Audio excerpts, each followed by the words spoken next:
أعوذ بالله من الشيطان الرجيم. بسم الله الرحمن الرحيم. إن الله لا يغفر أن يشرك به ويغفر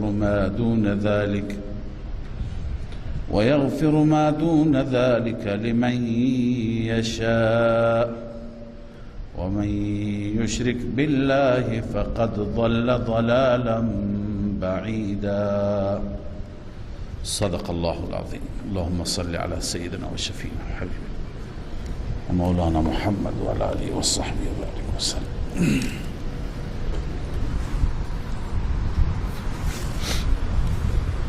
در آیات گذشته ضمن اینکه بعضی از گناهان ذکر بود، الله تعالی بحث مغفرت را هم بیان فرمود.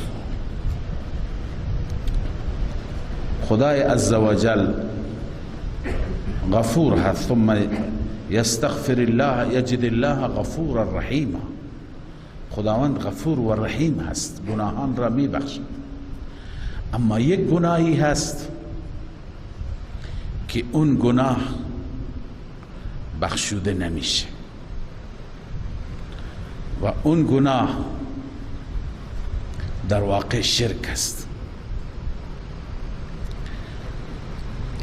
این از یک جهت و از یک زاویه ربط مناسبت آیه با آیات گذشته، و دوم این که قبلا خدمت شما عرض کردم در آغاز سوره که در این سوره 14 تا از احکام رعیت بیان میشه و 9 تا از احکام سلطانیه. بعد از هر یکی بحث توحید و شرک هم میاد. بعد از اون 14 تا شما خواندید واعبدوا الله ولا تشركوا به شیئا. بعد از اون هم بحث توحید بود. اینجا این احکام سلطانیه تمام شدند، 9 تا حکم به پایان رسید. بعد از این مجددا بحث شرک آمد. بحث این که شرک بخشوده نمیشه آمد، که اون وقت هم خدمت شما عرض کردم هدف اینه و این نکته و این مطلب داره گفته میشه که همه این احکام، همه این امور، چه انتظامیه، چه جهاد، چه انفاق، چه غیر اینها فقط و فقط برای این هستند که ما به سوی توحید و به سوی یکتاپرستی بریم، شرک را رها بکنیم. لذا بعد از هر موضوعی الله تعالی رد شرک و اثبات توحید بیان می‌فرماید. لذا الله می‌فرماید ان الله لا یغفر ان یشرک به. همانا الله نمی بخشد اینکه شریک گرفته بشه به آن. و یغفر ما دون ذلك لمن یشاء. می بخشد غیر از آن هرچی که باشد، اما لمن یشاء، برای کسی که الله بخواهد. مشیت الله، قانون گذاشته خدا که شرک نمی بخشد، اما غیر از شرک گناهان دیگر را که خدا بخواهد می بخشد. بنویسی با توبه و بدون توبه، یعنی غیر از شرک بقیه گناهان را هم با توبه می بخشد و هم بدون توبه می بخشد، اما شرک نه، شرک توبه می خواد. و من یشرک بالله فقد ضل ضلالا بعیدا. الله می فرماید هر کسی شریک بگیرد به الله، شریک بگیرد همراه خدا، همانا این انسان گمراه شد، گمراهی دور. ضل ضلالا بعیدا، بعیدا عن الحق. این از راه توحید فاصله گرفت، دور شد. دور شدنی که بعید از حق است. الان در اینجا خداوند حماقت مشرکین را بیان می فرماید. مشرک واقعا خرد ندارد، عقل ندارد. مشرکین صدر اسلام که اونها می گفتن ملائکه دختران خدا هستند، پس خدا می فرماید اینا دختران را می خوانند، اینها مؤنث را برای مشکلات خودشون فریاد میزنند. این یدعون من دونه الا اناثا، اینها نمیخوانند بغیر از الله مگر اناث را مؤنث. اناث منظور چیه؟ گفتیم چون که اونها ملائکه را چی میگفتن؟ دختران خدا. چنانچه میگه ملائکه لقولهم الملائکه بنات الله و هی شفعاؤنا عند الله، قرطبی. اما الله میفرماید و این یدعون الا شیطانا مریدا، اینا در واقع فریاد نمیزنند، صدا نمیزنند مگر شیطان سرکش را، شیطان رانده شده را. شیطانی که سرکش و رانده شده هست اون شیطان را میخوانند. چطور؟ اینها نام ملائکه میگیرند، نام فرشتگان ذکر میکنند، اما در واقع پشت صحنه که اینها را گمراه کرده و گاهی اینها یه نوری میبینند، گاهی صدایی میشنوند، گاهی فریادی اجابت میشه، به ظاهر شیاطین هستند، جنیات هستند. اونها اینها را فریب میدن. اینها را که فریب میده اینها بیشتر تو شرک میروند. موضوع را چند بار خدمت شما باز کردم، توضیح دادم، امروزم همینه که شیاطین همیشه در صددند برای انسانها مشکل ایجاد کنند. بعد از اینکه مشکل ایجاد کردند یا برای کسی مشکلی از طرف خدا ایجاد میشه، پس برای اونها یک سوژه گیر میاد برای گمراه کردن انسان. مثلا کسی ماشینش گم میشه، کسی فرزندش گم میشه، طلاش گم میشه، دیگه اینها به طرف شیاطین میروند. کسانی که با شیاطین سر و کار دارن، با جنیات سر و کار دارن، الان دیگه بازار اونها گرم میشه. یکی را دستور میده شطوری فلان جا بکش، یکی را میگه گوسفندی فلان جا بکش، یکی را یک دستور میده، یکی را یک وردی، برای یکی یک عرض کنم تجویزی میشه که شرکیه هست. بعضی ها برایشون مریضی میاد، جنیه شیطانه بر اونها مسلط میشه تا اینکه اونها را وادار کنند. در همه صورت ها باید انسان به خدا متوسل بشه و به آیات الله عزوجل. الله می فرمد و این یدعون الا شیطانا مریدا لعنه الله، نمی خوانند آنها مگر شیطان سرکش و رانده شده.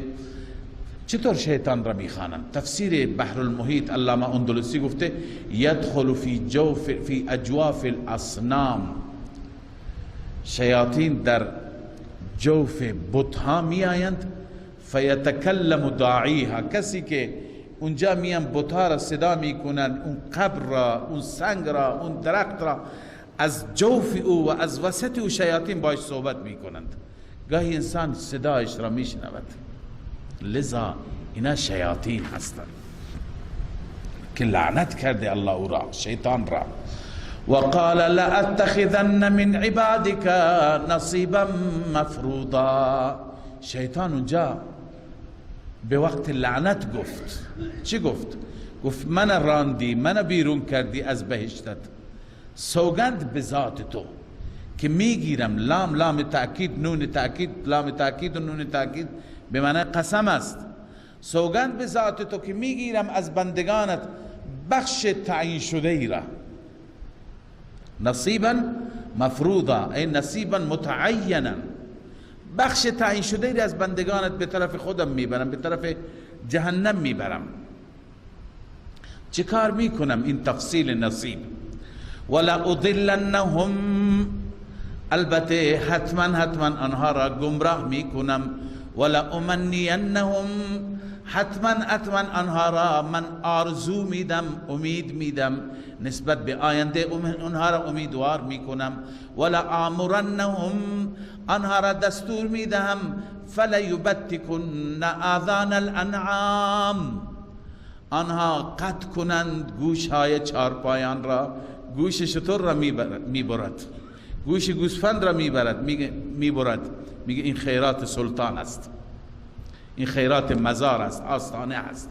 شرک همینه که گوش چارپایان را برای خدایان، برای معبودان، برای مراسم و خرافاتی خودشون چی میکنند؟ قطع میکنند. ولا آمرنهم فلیغیرن خلق الله، من آنان را امر میکنم تا اینکه حتما تغییر بدهند خلق الله. خلق الله یعنی دین الله. دو تفسیر برای خلق الله میکنم. یکی خلق الله دین الله، دین خدا را تغییر بدهند. چگونه؟ توحید را به جای توحید شرک کنند، به جای عبادت گناه کنند، به جای سنت بدعت کنند. این است دین الله. خیلی از افراد میبینی خرافات میکنند، میگه این دینه. بدعت میکنه، میگه این سنته. همین فلیغیرن خلق الله. و یا اینکه حلال را حرام میکنه، چیزی را خدا حلال کرده، میگه نه این حرامه چون این به نام فلان قبر، فلان بزرگ، فلان آستانه هست. یا چیزی را خدا حرام قرار داده، مثلا ما اهل لغیر الله را خدا حرام قرار داده، این میاد حلال میکنه. پس فلیغیرن دین الله به این معنی هست. خلق الله، ببخشید، فلیغیرن خلق الله به این معنی است، یعنی فلیغیرن دین الله. این تفسیر از ابن عباس نقل شده. قال ابن عباس یعنی دین الله، و تغییر دین الله هو تحلیل الحرام و تحریم تحلیل الله خازن. حرام را حلال کردن، یا اونی که خدا حلال قرار داده او را حرام قرار دادن. اینها به وسیله شرک میشه، به وسیله خرافات میشه، به وسیله اینکه انسان شریعت را از کجا بگیرد؟ از مقبره و از قبرستان و از ذریح و از روزه و از آستانه بگیره، نه اینکه دین را از قرآن و سنت بگیره. این میشه فلیغیرن خلق الله. این تفسیر اول بود. تفسیر دوم فلیغیرن خلق الله به معنای ظاهرش است، خلق خدا را تغییر میدند. یعنی خدای عزوجل به چه صورت خلقش کرده اون تغییر میده، شکل خودش را تبدیل میکنه. این باید بیشتر خواهران دقت کنند. خدا بهش داده بینی داده، هیچ مشکلی نداره، میره جراحی زیبایی میکنه، شکلش را عوض میکنه. خدای عزوجل بهش ابروهای خاصی یا مژه‌های خاصی به شکل خاصی داده که زشت نیست، عیب نیست، ولی میره اینا را به شکل اروپایی ها در میاره، میخواد اون شکلی بشه. فلیغیرن خلق الله، خلق خدا را تغییر میده. خدا بهش صورت زیبایی داده، چهره زیبایی داده، چنان خالکوبی میکنه که اصلا شکلش را تغییر میده. خدا بهش موهای خوبی داده، موهایش را باز پیوند میکنه و دیگه کارهایی میکنه که اصلا شکلش تغییر میکنه. در حدیث هم داریم لعن الله الواشمات والمستوشمات والمتنمصات والمتفلجات المتغیرات خلق الله، او کما قال علیه الصلاة والسلام. الله لعنت کرده اونهایی که خال کوبی میکنند، خال میزنند، و کسانی که خودشون این کننده هستند و کسانی که پیش اونها میرن تا بدنشون را خالکوبی بکنند. و المتنمصات، متنمصات اکثر محدثین توضیح دادن، تشریح کردن، اون زنهایی که ابروهایشون را باریک میکنن، به اصطلاح امروزه کمانی میکنند. گاهی یک زنی هست که خب موهای زائدی دارد، او را بدشکل کرده.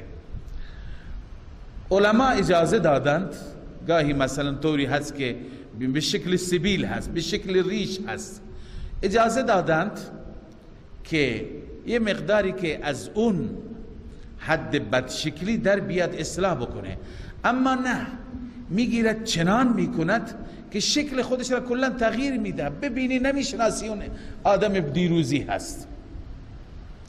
متنمسات ای ترقیق الحاجبین، ارز کنم ابروها را باریک کردن. والمتفلجات، تفلج میگویند بین دندانها را شکاف ایجاد کردن، زیبایی ایجاد کردن. یکی از دندانش مشکل داره، دندانش سر به سر سیمپیچی میخواد، خب اون یک مریضی هست، باید دفعش بکنه. اما یکی از دندانش سالمه، بین دندانها چیکار میکنه؟ اینها را جراحی میکنه، تراش میده که به یک شکل خاصی اونها را زیبا بکند. و دیگه صورتهایی که ما نمیدونیم خیلی ها را، تاتو فلان و فلان که امروزه میپرسند خواهرم. المتغیرات خلق الله، در آخر همین حدیث آمده کسانی که خلق الهی را تغییر میدهند، به اون شکل که خدا درستش کرده تغییر میده. اما عرض کردم اون صورتها استثناست. اگر یک انسانی مشکل داشته باشه، گاهی کسی هست که یک نوع در رفتگی دست پا بندها چنان کهنه و قدیمی است که میگن بدون از خال زدن دیگر راهی نمونده تا بعضی از آبهای زائد که جمع شده در بیاد. خب این برای درمان هست، برای زیبایی نیست. بعضی صورتها هستن که برای دندانها هم برای درمان انجام میدن، بعضی ها که بدشکل هستن، بعضی جراحی ها هستن، لبها بعضی ها شکاف دارند. خب اینا میخوام مثل بقیه انسان های عادی بشه. اینا تمام اشکال نداره که انسان یک عیبی را، یک اشکالی را دور میکند. یکی اینه، یکی این که تا یک حدی میخواد زیبایی حاصل بکند، زینتی که خدا برای زن قرار داده، اون هم اشکال نداره. اما کسی میخواد اصلا شکلش را تغییر بده، بعضی گفتم مراد همینه که فلا یغیرن خلق الله، تفسیر دوم، که من اونها را طوری ذهنیتشون را درست میکنم که 10 میلیون مصرف میکنه تا اون خلقی که خدا داره بهش داده، اون شکلی که خدا بهش داده، اون را چیکار کند؟ تغییر بدهد. الله می فرماید و من یتخذ الشیطان، نتیجه رفاقت شیطان، هر کسی که شیطان را بگیرد ولیا من دون الله، حامی دوست ولی خود بغیر از الله، فقد خسر خسرانا مبینا، این انسان به زیان افتاد، زیان آشکاری. چرا؟ یعیدهم و یمنیهم، شیطان وعده میدهد و شیطان آرزو میدهد، امید میدهد، امید در اعمال، در خیالات فاسده. و ما یعدهم الشیطان الا غرورا، شیطان وعده نمیدهد مگر وعده فریب میدهد. الله میفرماید اینهایی که رفاقت شیطان دارند، اینهایی که همراهی شیطان دارند، اولئک مأواهم جهنم، این انسان ها جایگاهشان جهنم هست. ولا یجدون عنها محیصا، نمیابند از آن جهنم محیصا، جای فرار. محیص یعنی چه؟ خلاص، مفر، جای فرار و مفر نمیبینن، جای خلاص نمیبینن. خب این وعید بود، تهدید بود، حال بشارت برای مؤمنین. الله می فرماید والذین آمنوا وعملوا الصالحات، آن کسانی که ایمان می آورند و عمل صالح انجام میدن، قوه اعتقادیه و عملیه، نتیجه ثمره، سندخلهم جنات تجری من تحتها الانهار، ان قریب ما داخل میگردانیم انهارا، در باغاتی که جاری است از زیر درختانش نهرها، خالدین فیها ابدا، همیشه در آن جنات به صورت ابد میمانند. وعد الله حقا، الله می فرماید این وعده الله راست است، مطابق واقع است، به این دلیل که و من اصدق من الله قیلا، چه کسی صادق تر است از الله از نظر سخن، از نظر قول، از نظر سخن کی از الله میتونه راستر باشه؟ پس چیزی که الله وعده میده باور کن، روی صفحه دلت بنویس و یقین کن. لیس بامانیکم ولا امانی اهل الكتاب. یکی از مشکلات انسان ها بیشتر این از یهودیت سرچشمه گرفته، بعداً مسیحیت، الان ما مسلمانان، اینه که ما به عمل خودمون توجه نمی کنیم، به نسب خودمون اعتماد می کنیم. یهودی ها می گفتند نحن ابناء الله و احباؤه، ما فرزندان خداییم، محبوب خداییم، ما پیغمبرزادگان هستیم. مسیحیان هم چنین می گفتند ما پیرو عیسی هستیم، هر کسی با عیسی مسیح کوچکترین رابطه ای داشته باشد او نجات می یابد. ما مسلمانان هم چنین. ما هم الان یهود و مسیحی را بذار به خود برسیم. ما مسلمانان گاهی همینطور امید داریم، آرزو داریم، ما آقازاده ایم، ما سیدیم از ساداتیم، ما پیرزاده ایم، ما با فلان شخصیت رابطه داریم، ما مرید فلان هستیم. همین نسبت بس ما را. نماز نمیخونم، روز قیامت خدا میپرسه که چرا نماز نخوندی؟ من دیگه چیزی ندارم. میگم خدایا من از سلسله شیخ عبدالقادر جیلانی هستم، من قادری هستم، من فلان هست. یعنی بعضی نسبت ها را، این نسبت ها افتخارند، اما زمانی برای انسان ضرر داره که انسان به این نسبت ها، چه نسبت های نسبی، چه نسبت ها و رابطه هایی که انسان دارد، به این نسبت ها اعتماد داشته باشد و اون وقت عمل نکند. بعضی هستن تسبیح دستشون هست، پیر صاحبم هستن، شب و روز تسبیحات، اما خبری از نماز نیست، به مسجد نمیاد.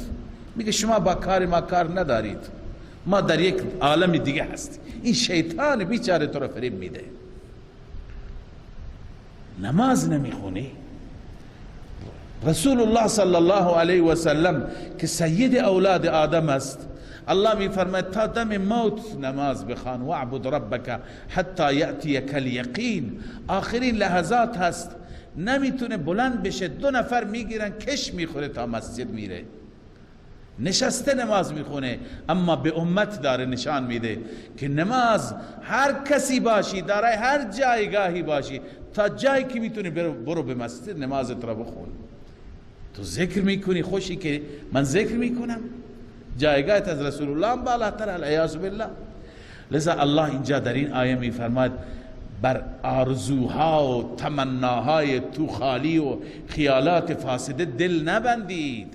لیس بامانیکم ولا امانی اهل الكتاب. نیست برای به امانی شما، آرزوهای شما، آنچه که شما آرزو دارید، و نه آرزوهای اهل کتاب، بلکه الله قانونی گذاشته، ضابطه‌ای گذاشته، به این قانون عمل کن. اون چیه؟ من یعمل سوءا یجز به، هر کسی عمل بدی بکند جزا و کیفرش میرسد، به کیفر عملش میرسد. ولا یجد له من دون الله ولیا ولا نصیرا، نمیابد برای خودش بغیر از الله هیچ حامیه، هیچ نصرت کننده، هیچ کس نصرتش نمی کند.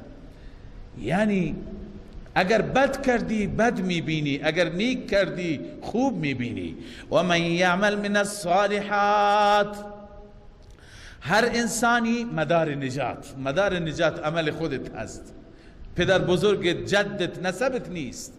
و من یعمل من الصالحات، هر کسی عمل بکند از اعمال صالحه، من ذکر او انثى، چه مرد باشد چه زن فرق نمی کند، اما یک شرط دارد، و هو مؤمن، شرط اینه که او مؤمن باشد، شرط قبولیت. الله می فرماید فاولئک یدخلون الجنه، این انسان ها وارد بهشت میشند، اینها را الله به بهشت میبرد. ولا یظلمون نقیرا، به اندازه سوراخ پشت خسته خرما بر اینها ظلم نمیشه، یعنی حقشون ضایع نمیشه، حقشون تلف نمیشه. هر چه عمل کرده جزای عمل خودش را میبیند. و من احسن دینا ممن اسلم وجهه لله و هو محسن. لذا الله تعالی میفرماید هم عمل هم جهتت راست باشد. بعضی عمل میکنه متاسفانه جهتشون مسیرشون کجه، مسیرشون شرکیه، خرافاتیه، انحرافیه. این که شب و روز بشینه تسبیح بخونه، نماز بخونه تا زمانی که عقیدهش درست نشه، تا زمانی که ایمانش درست نشه، این انسان قابل بخشش نیست. الله فرمیده شرط اینه که بر دین حنیف باشد، یعنی شرک داشته نباشد. و من احسن دینا، الله می فرماید چه کسی زیباتر، چه کسی بهتر از نظر دین، ممن اسلم وجهه لله، از اون انسانی که تسلیم بکند خودش را، چهرهش را، ذاتش را، نفسش را برای الله. و شرط دوم و هو محسن، اما اون محسن باشد. محسن یعنی مخلص باشد، نه منافق. احسان عرض کردم به معنی اخلاص، منافق نباشد، از ته دل باشد. واتبع ملت ابراهیم حنیفا، الله می فرماید تابع دار باشد، پیرو ملت ابراهیم و دین ابراهیم، اون دینی که حنیف است، یکسو است، هیچ شرکی توش نیست، هیچ توهم عبادت غیر الله توش نیست. واتخذ الله ابراهیم خلیلا، همین علت است که الله ابراهیم را به عنوان خلیل گرفته. واتخذ الله، این علت واتبع ملت ابراهیم حنیفا است. الله ابراهیم را به عنوان خلیل، یعنی دوست خاص، دوست ویژه برای خودش انتخاب کرده، چون ابراهیم نه شرک داشت، نه توهم و خیال شرک در او بود. این گونه موحد باشیم، این گونه یکتا پرست باشیم، انشاءالله دوست الله میشیم. و خلاصه ملت ابراهیمی چیه؟ اینه ولله ما فی السماوات و ما فی الارض. می‌بینید خلاصه ملت ابراهیم فقط و فقط برای الله است تمام آن تصرفات و اختیاراتی که در آسمان ها هستند و آنچه که در زمین است. و کان الله بكل شیء محیطا، احاطه علمی، الله هر چیز را احاطه کرده، هر چیز در احاطه علمی الله عزوجل است. خب تا اینجا توحید بود. خدمت شما عرض کردم بعد از 9 تا از احکام سلطانیه الله عزوجل مجدد توحید را بیان می‌فرماید. آخر چند تا تنویر یا توضیح بر احکام گذشته. ما 14 تا از احکام رعیت خواندیم، 9 تا از احکام سلطانیه خواندیم. بعضی از این احکام نیاز به توضیح بیشتر دارد، نیاز به تشریح بیشتر در بعضی ها، لذا به صورت متفرق اکنون احکامی میخوانیم که اینها توضیح هستن بر اونها. و یستفتونک فی النساء، این اولین تنویر و توضیح هست بر حکم دوم رعیت. حکم دوم رعیت چی بود؟ و این خفتم شقاق بینهما فابعثوا حکما من اهله. نه، و این خفتم الا تقسطوا فی الیتاما، بحث دختر یتیمه بود که الله فرمود اگر اونجا فرمود اگر دل داری، علاقه داری، ازدواج کن باش، اما اگر علاقه نداری به خاطر پول و مالش ازدواج نکن، به جای دیگه ازدواجش بده. حال در رابطه با همین هست که الله میفرماید و یستفتونک فی النساء، ای پیامبر از شما فتوا میگیرن، سوال میکنن درباره زنان.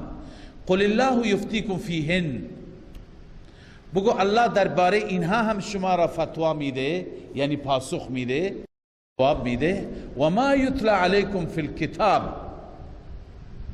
و آنچه که در کتاب بر شما تلاوت میشه. فی یتام النساء، درباره زنهای یتیمه، التی لا تؤتونهن ما کتب لهن، اون زنهایی که شما نمیدهید آنچه که تعیین شده برای آنها، فرض شده برای اونها، یعنی مهر. زن چون پدر نداره، یتیمه هست، کسی را نداره، مهرش را بهش نمیدهی. و ترغبون ان تنکحوهن،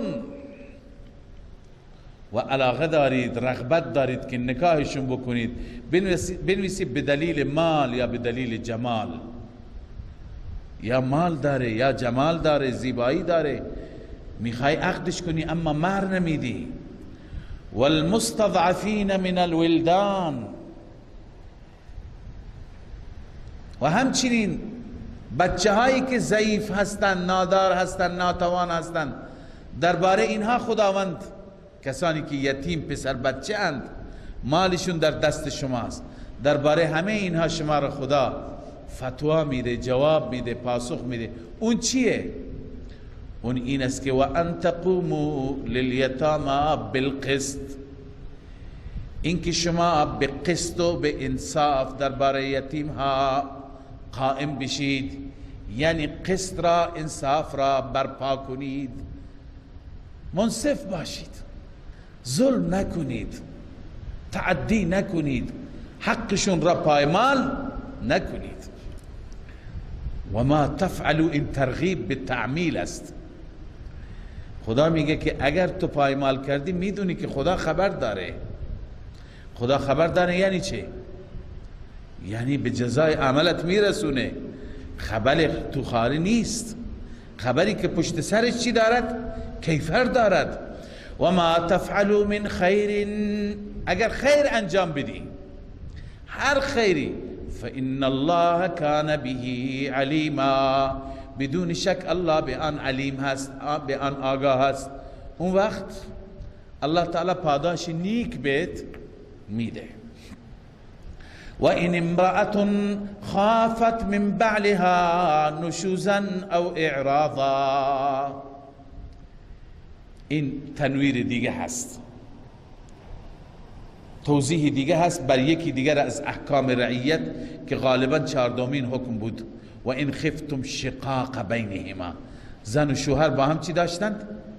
اختلاف داشتند. الله می فرماید اگر زنی ترسید از شوهرش نشوزا، نافرمانی، تمرد، زورگویی، او اعراضا یا روی گردانی، فلا جناح علیهما ان یصلحا بینهما صلحا، گناهی نیست بر آن دو که بین خودشون صلح ایجاد کنند. و صلح خیر، این صلح بهتر است. اما چه صلحی؟ میدونید صلح اونه، اون که حقت را بگیری، اون صلح نیست. صلح اونه که از حقت گذشت کنی، از حقت مقدار بیای پایین. اما الله عزوجل اینجا مانع صلح را بیان فرموده. و احضرت الانفس الشح، تمام نفس ها، تمام نفوس در وجود اونها حاضر شده، یعنی نهاده شده الشح، یعنی حرص. اگر حرص را در نظر بگیری هر وقت، هرگز صلح نمیشه.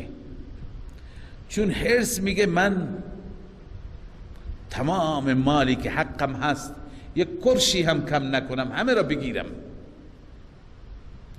صلح میگه نه، گذشت کن، پول چه ارزشی داره؟ اصل موافقت هست، مصالحت هست، با هم کنار آمدن است، الفت و محبت است. این تقاضای صلح است. و تقاضای نفس حریص چیه؟ ذره عقب نشینی نکردن. پس الله عزوجل هم صلح را پیشنهاد کرده، هم مانع صلح را گفته و باز تشویق می کند. و ان تحسنوا، اگر احسان کنی، نیکی کنی، و تتقو، از الله بترسی، تقوا را پیش کنی. گاهی انسان صلح نمی کنه، دچار بی تقوایی هم میشه، ظلم هم میکنه. فإن الله كان بما تعملون خبيرا، بدون شک الله نسبت به آنچه که شما عمل میکنید خبیر است. اما در همین موضوع یکی از مسائل اینه که در حق زن نباید کوتاهی کرد، بالخصوص کسانی که زن زیاد دارند. اینجا الله تعالی میفرماید درسته شما از نظر قلبی، از نظر محبت، تمایلات قلبی نمیتونید عدالت کنید، اما از نظر برخورد، از نظر حقوق ظاهری باید عدالت کنید. ولن تستطيعوا ان تعدلوا بین النساء، هرگز نمیتوانید عدالت کنید بین زنها. عدالت کامل بین زنها اینه که محبت 50-50 باشه، در دل هیچ تفاوتی بینشون نباشه که این در اختیار شما نیست. ولو حرستم، گرچه حریص باشید، چون این غیر اختیاری است. پس چیکار کن؟ فلا تمیلوا کل المیل، به یک سمت و سو متمایل نباش، تمایل کامل، کاملا میل بکنی به اون یک سمت.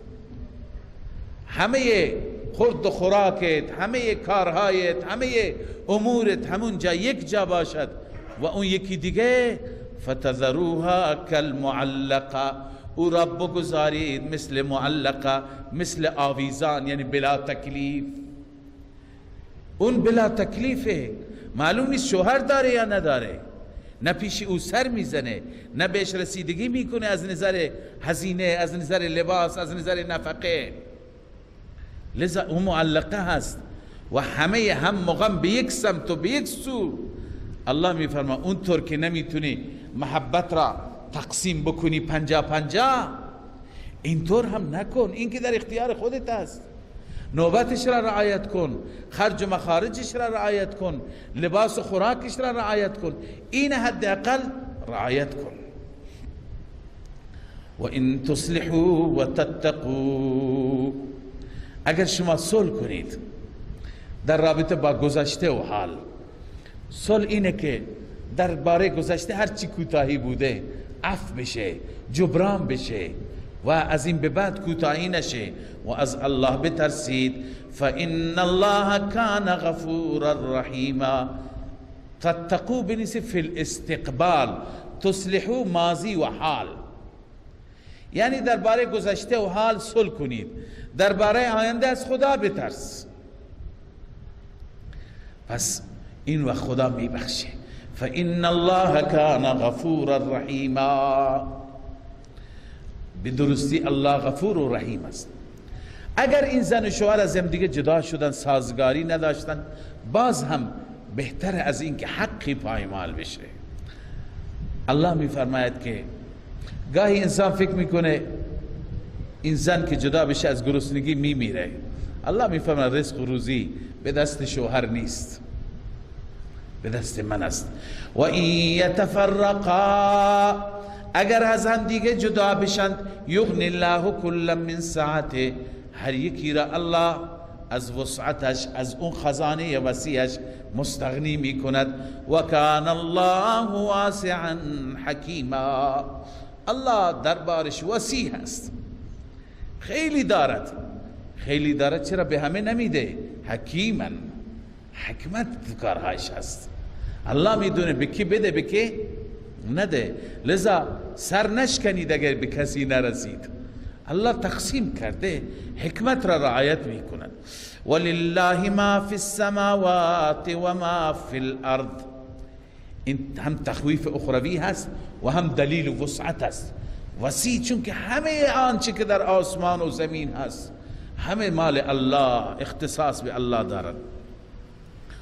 اما ولقد وصینا عرض کردیم وصیت در حق الله به معنی حکم تأکیدی، امر تأکیدی. ولقد وصینا الذین اوتوا الكتاب من قبلكم و ایاکم ان اتقوا الله. همانا اصل مهم اینه در زندگی تقوا. خدا ترسی. اگر تقوا باشد انسان شرک هم نمی کند، اگر تقوا باشد انسان بینمازی هم نمی کند، اگر تقوا باشد انسان حق بندگان خدا را هم ضایع نمی کند، نه حق زن ضایع میشه، نه نفقش، نه حق اولاد، هیچ کسی ضایع نمیشه. لذا الله می فرماید کسانی که قبلا کتاب داده شدند و ایاکم و خاص شما مسلمانان را ما وصیت کردیم ان اتقوا الله. در این آیات تقوا بار بار ذکر میشه. و ان تحسنوا و تتقوا و ان تصلحوا و تتقوا، اینجا هم ان اتقوا الله، که از الله فقط بترسید. و ان تکفروا، اگر کفران بکنید، کفر کنید یا ناسپاسی، خدا نیازی بهتون نداره. چرا؟ علت فإن لله ما في السماوات و ما في الارض، همانا برای الله است تمام خزائن آسمان ها و زمین. و کان الله غنیا حمیدا، الله بی نیاز است، ستوده شده است، نیازی به شما ندارد. دلیل بی نیازی بازم همون ولله ما فی السماوات و ما فی الارض، فقط و فقط برای الله است تمام خزائنی که در آسمان ها و زمین است. و کفا بالله وکیلا، الله کافی است از نظر کارساز، از نظر اینکه مشکلات شما را حل میکنه. این یشاء یذهبکم ایها الناس، این دلیل اتقوا هست، دلیل تقوا هست، دلیل اینکه از خدا بترسید. و الا اگر نترسید الله میبرد شما را قوم دیگری را جایگزین میکند. این یشاء یذهبکم ایها الناس، اگر الله بخواهد میبرد شما را ای مردم، و یأتی بآخرین، و جماعت دیگر، گروه دیگر جای شما می آورد. و کان الله علی ذلک قدیرا، این علت است، الله بر این قدیر هست. پس شما بیاید تقوا پیشه کنید و از الله بترسید. من کان یرید ثواب الدنیا فعند الله ثواب الدنیا والآخرة، هر کسی اراده بکند اجر و مزد پاداش در این دنیا، بداند که نزد الله ثواب دنیا و آخرت است. خدا در این دنیا میده، در اون دنیا هم میده. و کان الله سمیعا بصیرا، خداوند نسبت به شما سمیع است، تمام اقوال شما را میشنود، بصیر تمام احوال شما را الله میبیند. یا ایها الذین آمنوا کونوا قوامین بالقسط شهداء لله. الله تعالی درباره احکام السلطانین در واقع تنویر و توضیح هست بر احکام سلطانیه. اینه که الله تعالی می فرماید گاهی اینطور میشه که انسان در یک مسئله واقع میشه، نیاز به شهادت پیدا میکنه، چون بحث شهادت قبلا آمد، نیاز به گواهی هست، نیاز به شهادت هست. الله می فرماید اون نکته‌ای که باید شما رعایت بکنید و موضوع شهادت گذشته کامل میشه، اون اینه که شما عدل و انصاف داشته باشید. عدالت، انصاف، گرچه این عدالت باعث بشه که شهادت بر علیه پدر و مادرت بدی، بر علیه برادرت بدی، بر علیه خویشاوندت بدی، باید شما این نکته را در نظر داشته باشید که ظلم نکنید، عدالت را زیر پا نگذارید. حتی شما میدونید که به ضرر فقیر میشه. گاهی یک انسانی میخواد از یک فقیر، از یک بینوا حمایت کند، دروغ میگوید، به دروغ شهادت میده، اینم گناه است. میگی خب این فقیر در بدر میشه، به زندان میفته، بیفته. عدالت چیز خوبی هست. لذا این نیست که انسان هر مصلحتی خودش چکار بکند، خودش اجتهاد بکند، خلاف بگوید و سعی بکند در مقابل امیر، در مقابل غنی، در مقابل سرمایدار فقیر را حمایت کنند. نه، اگر فقیر حق مال او نیست نباید حمایت بشه، بذار فقیر به حقش برسد. اذا الله می فرماید یا ایها الذین آمنوا كونوا قوامین بالقسط شهداء لله، ای مؤمنان شما قوامین باشید. قوامین یعنی قائم کنندگان عدل، برگزار کنندگان عدل بنویسید در تمام معاملات. شهداء لله، در حالی که گواهیتان برای الله باشد. ولو علی انفسکم، گرچه این گواهی بر علیه خودتان باشد، او الوالدین، یا والدین باشد، او الاقربین، یا خویشاوندان باشد، هر کسی باشد. این یکن غنیا او فقیرا، شاید شما این فکر بکنیم فقیر است من به نفش گواهی بدم. الله می فرماید اگر غنی باشد یا فقیر، فالله اولا بهما، الله اولاتر است به آنها از شما، به غنی و فقیر. شما اجتهاد نکن، شما به زعم خودت جانبداری نکن، شما عدالت و حقیقت را پیش ببر. فلا تتبعوا الهوى ان تعدلوا، پس شما دنبال نکنید، پیروی نکنید از خواهشات.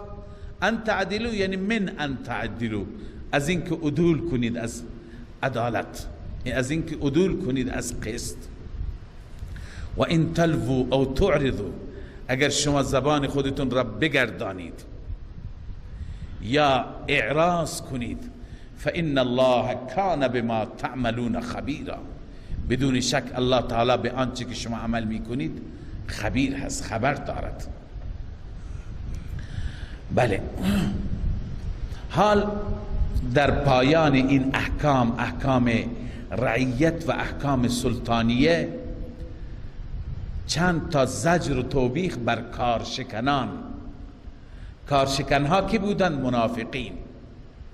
الله تعالی در این پایان درباره منافقین و بعد از اون درباره اهل کتاب مطالب ایراد می فرماید.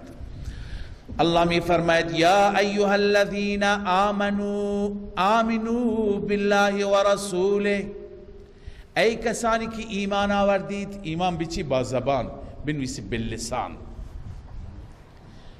کسی که با زبان ایمان آورده، یا اینکه کسی که به کتابهای سابق ایمان آورده، یعنی ای یهود و نصارا، یا ایها الذین آمنوا بالکتب السابقه، هر دو را بنویسید، باللسان او الکتب السابقه. ای کسانی که ایمان با زبان ایمان آوردی، یا ای کسانی که به کتابهای گذشته ایمان آوردی، الان ایمان بیاور. آمنوا بالله و رسوله، ایمان بیاوری، بنویسی بالقلب، قلبا ایمان بیاور. بالله و رسوله، به الله و رسول الله، والکتاب الذی نزل على رسوله، و همچنین ایمان بیاور به کتابی که نازل شده بر رسولش، والکتاب الذی نازل کرده بر رسولش، والکتاب الذی انزل من قبل، و اون کتاب هایی که نازل فرموده قبل از این ایمان مهمه. و من یکفر، اما اگر کسی کفر کند، الله نیازی ندارد. و من یکفر بالله و ملائکته و کتبه و رسله، هر کسی کفر کند به الله، به ملائکش، به کتابها، به رسولان، والیوم الاخر، به روز آخرت، فقد ضل ضلالا بعیدا، همانا این انسان گمراه شد، گمراهی بدور، گمراهی که از حق خیلی فاصله دارد. باز الله تعالی مورد مذمت و مورد نکوهش قرار میده منافقین را یا مرتدین را. ان الذين آمنوا، اول توجه بفرمایید، بدون شک کسانی که ایمان آوردند، ثم کفروا، بعد از ایمان کفر کردند، ثم آمنوا، مجدد ایمان آوردند، ثم کفروا، سپس کفر کردند، ثم ازدادوا کفرا، سپس در کفر افزودند. ببینید 4 تا، 2 تا کفر، 2 تا ایمان. مصداقش چیه؟ بعضی ها سعی کردن برای این تک تک اینها مصداق درست کنن. مثلا گفتن آمنو، این همون ایمان اولیه فطری هست. ثم کفروا، سپس همین کفری که پدر و مادر انسان را به یهودیت، نصرانیت، مجوسیت، مشرک بودن میبرن. ثم آمنو، سپس همین ایمان ظاهری است، ایمان منافقین. ثم کفروا، سپس ادامه همون کفر، یا اینکه سپس ایمان آوردن و مرتد شدن، این هست. ثم ازدادوا کفرا، سپس در همون کفر ماندن. بعضی اینطور برای تک تک اینها مصداق بیان کردن. اما بعضی از مفسران و علما میفرمایند لازم نیست برای هر عددی، اینجا مراد عدد نیست، 2 بار ایمان 2 بار کفر نه، 3 بار ایمان 3 بار کفر نه، بلکه مراد از این تردد است. چیه؟ تردد، تذبذب، همون چی که منافقین داشتن، 1 بار به طرف ایمان، 1 بار به طرف کفر، 1 بار فکر میکنه ایمان خوبه، کمی میان باز میرند. این مراد است. قال القفال ليس المراد بیان هذا العدد، مراد بیان این عدد نیست. آمنوا 1 بار، ثم کفروا 2 بار، ثم آمنوا 3 بار، ثم کفروا 4 بار، ثم ازدادوا کفرا 5 بار، نه. بل المراد ترددهم كما قال مذبذبین بین ذلك، میخوانیم مذبذبین بین ذلك. پس مراد از اینجا هم تردد است. خب اینها که تردد دارند یعنی منافقین. لم یکن الله لیغفر لهم، نتیجه تذبذب، نتیجه نفاق، نتیجه تردد، الله نمی بخشاید اینها را، ولا لیهدیهم سبیلا، و الله راهنمایی نمی کند به راه. منظور از این راه بهشت گفتند. الله نمی بخشد، به بهشت هم نمی برد، راهنمایی نمی کند. پس کجا می برد؟ بشر المنافقین، مژده بده به این منافقین، بأن لهم عذابا الیما، به این که برای آنها در آخرت عذاب دردناک است. وصف این منافقین، اینا کیند که عذاب دردناک؟ خوب توجه کنید، دوستی کردن با کافر، با دشمن خدا چقدر زیاد. بعضی وقتا ما افتخار میکنیم من دوستی دارم امریکاییه، مسیحی دوستت است، خوشی که دوستت است، اونی که تو قلبش کفر است، تو قلبش شرک است نسبت به الله، اونی که از نظر الله مبغوزه، اونی که از نظر الله بدترین انسانه. تو افتخار میکنی که آقای فلان دوستم هست، از طریق شبکه مجازی با هم ارتباط داریم. گاهی انسان ارتباط میگیره به خاطر هدایتش، به خاطر ایمانش، به خاطر دعوتش، اون چیزی دیگه هست. اما بعضی یا اینکه به خاطر تجارت انسان مجبور ارتباط بگیره، چیزی دیگه هست. اما گاهی انسان به صورت افتخار باش رفت و آمد خانوادگی، میگه ما یک دوست اروپایی داریم، باش رفت و آمد خانوادگی داریم، هر سال نوروز ما میریم خونه شون اروپا، او میاد خونه ما، محبت قلبی. این نفاق است، نفاق. الله می فرماید که بشر المنافقین بان لهم عذابا الیما، اینی که با دشمن خدا دوست است. الذين يتخذون الكافرين اولیاء من دون المؤمنین، الله می فرماید آنانی که کافرین را دوست بغیر از مؤمنین گرفتند. ایبتغون عندهم العزه، های پیش اونها عزت میخواند؟ عزت در دوستی با کفار است. فإن العزة لله جمیعا، عزت همه و همه فقط برای الله است. پس اگر عزت میخواهی، عزت در دوستی با خداست، عزت در طاعت و بندگی است، عزت در گناه نکردن است، عزت در عبادت رب است. این عزت.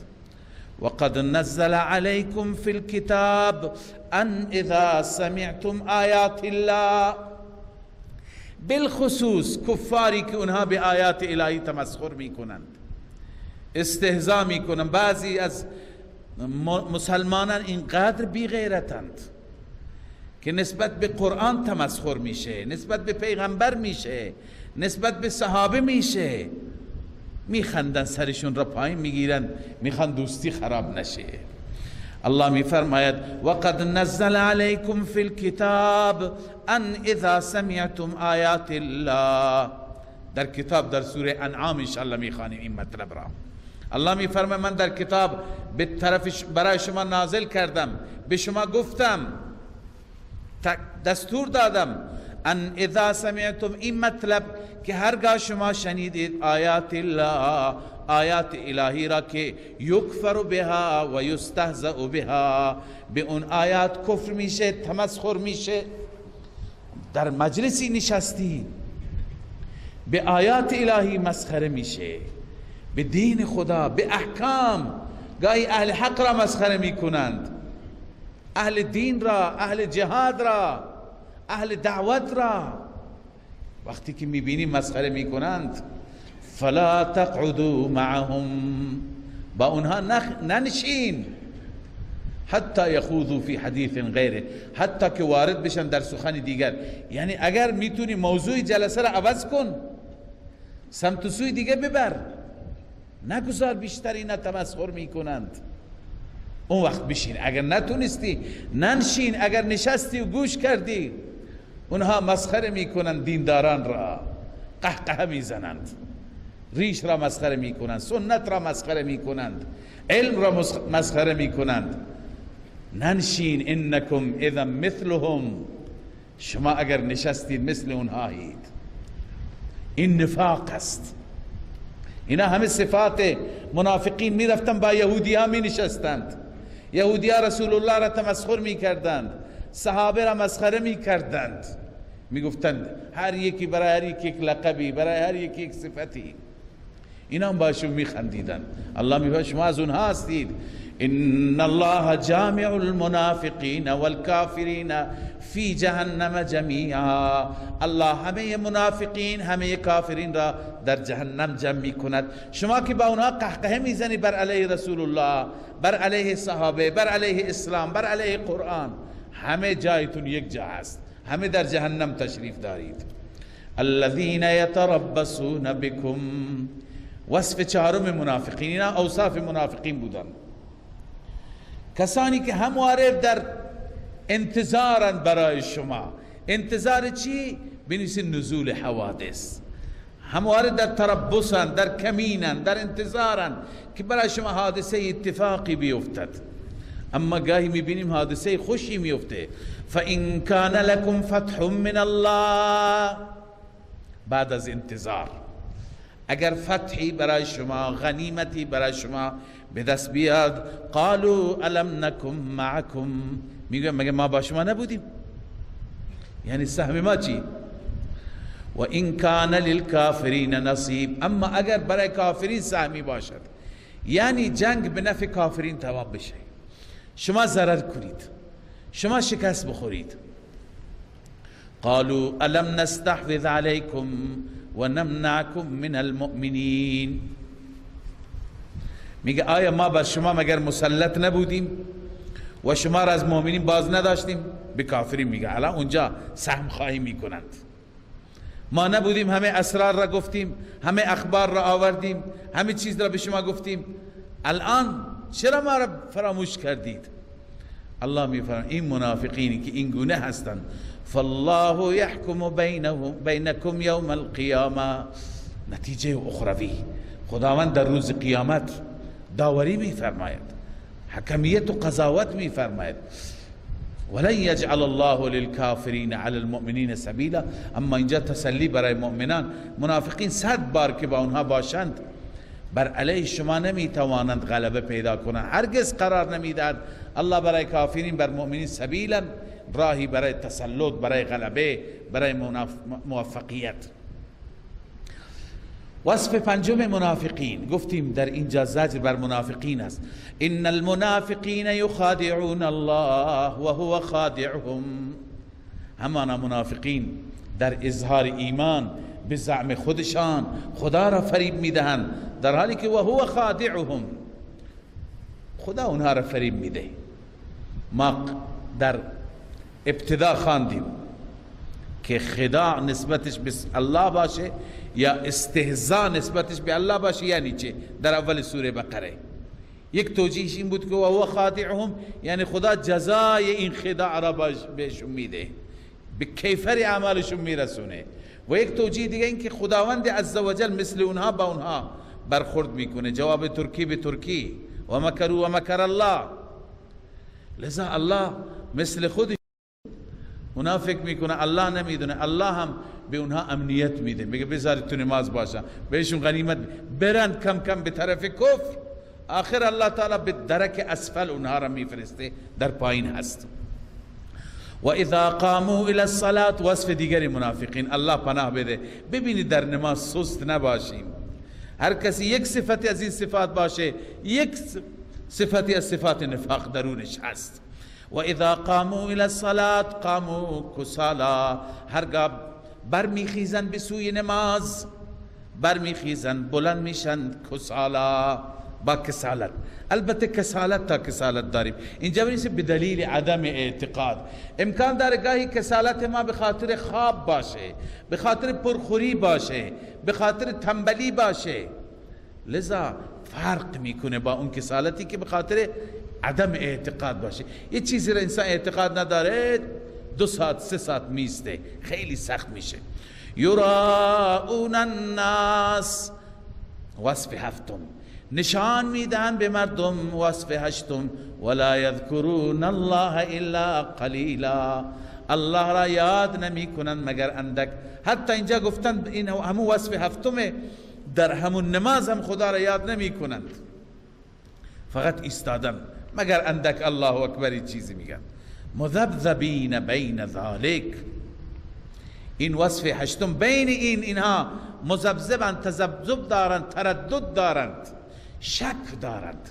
بین ذالک یعنی چه؟ بین موحدین و بین کافرین، بین موحدین و بین مشرکین، بین مسلمانان و اهل کتاب. لا اله هؤلاء ولا اله هؤلاء، نه اینجا نه اونجا، نه اینجا خودشون را نسبت میدن نه اونجا. این انسان را خدا گمراه کرده، این بدبخت شده. نتیجه دنیوی، و من یضلل الله فلن تجد له سبیلا، هر کسی که خدا او را گمراه کند هرگز برایش راهی نمیبینی. حال الله تعالی ما مسلمانان را تذکر میده، شما ببینید مثل منافقین نباشید، شما با کفار دوستی داشته نباشید. یا ایها الذین آمنوا لا تتخذوا الکافرین، ای مؤمنان، ای مسلمانان، شما کافرین را دوست نگیرید. اولیاء، دوست صمیمی نباشند، نه جهری نه سری. من دون المؤمنین، بغیر از مؤمنین. مؤمن کمی که برای دوستی با مؤمنین دوستی داشته باش، با مخلصین، با اونایی که با الله رابطه دارند. هر چی که دوست تو دوست خدا باشد بهتره، برای دنیا و عقبای تو خوبه. اتريدون ان تجعلوا لله علیکم سلطانا مبینا، نتیجه موالات، ثمره موالات. الله می فرماید آیا شما می خواهید خداوند بر علیه شما دلیل و حجت ظاهری داشته باشد، یعنی فردای قیامت یقه شما را بگیرد و مدرک قوی بر علیه شما باشد، مدرک قوی تر از این که با دشمنان خدا دوست بودی، صمیمی بودی، محبت قلبی داشتی؟ نباید باشد. این کار منافقین است، منافقین با اونها صمیمی هستند، شما نباشید. ان المنافقین، این نتیجه اخروی منافقین، ان المنافقین فی الدرک الاسفل من النار. الله می فرماید به درستی که منافقین در طبقه پایین تر از آتش هستند، به سبب نفاق، به سبب موالات با کفار در پایین ترین طبقه هستند. ولن تجد لهم نصیرا، نفی شفاعت قهری، هرگز نمیابی برای آنها یاوری، هیچ کسی که اونها را کمک بکند. الا الذين تابوا، خیلی از منافقین توبه کرده. گاهی الله عزوجل امراض اونها را میگفت، ویژگی ها و مواصفات اونها را میگفت، اونا یقین میکردن که اینها تک به تک از اسرار ما خبر دارند، پس این بغیر از خدا کسی دیگه نیست. میترسیدن، ایمان می آوردن.